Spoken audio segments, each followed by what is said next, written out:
Maharashtra Bhushan doctor Shri Nanasaheb Dharmadhikari यांच्या जयंतीनिमित्त doctor Nanasaheb Dharmadhikari प्रतिष्ठान रेवदंडा यांच्या वतीनं संपूर्ण महाराष्ट्रात आज दिनांक 2 मार्च रोजी स्वच्छता मोहीम राबवण्यात आली। यामध्ये कोल्हापूर शहरामध्ये आज विविध ठिकाणी विविध भागामध्ये स्वच्छता मोहीम राबवण्यात आली। त्यातून जवळजवळ 97 टन कचरा गोळा करण्यात आला। डॉक्टर श्री नानासाहेब धर्माधिकारी प्रतिष्ठानमार्फत विविध उपक्रम राबवण्यात येतात।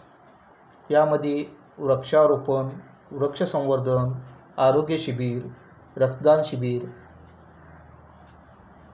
शैक्षणिक उपक्रम इत्यादी राबवण्यात येतात। या कोल्हापूर शहराच्या स्वच्छता अभियानामध्ये प्रतिष्ठानचे जवळजवळ 2100 स्त्री सदस्य सहभागी झाले होते। शहरातून विविध भागामध्ये ही स्वच्छता मोहीम राबवण्यात आली होती।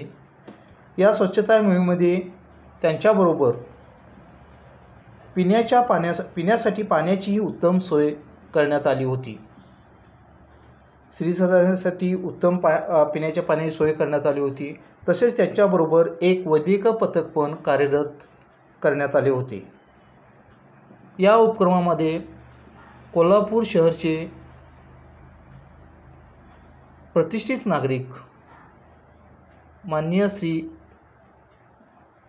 सत्यजित कदम उर्फ नाना कदम हे सहभागी होऊन त्यांनी स्वच्छता मोहिमे कार्याचे प्रतिष्ठानच्या कार्याचे तोंड भरून कौतुक केले। शहरामधून विविध भागामध्ये हा उपक्रम चालला होता। त्यातून भरपूर प्रमाणात कचरा गोळा करण्यात आला।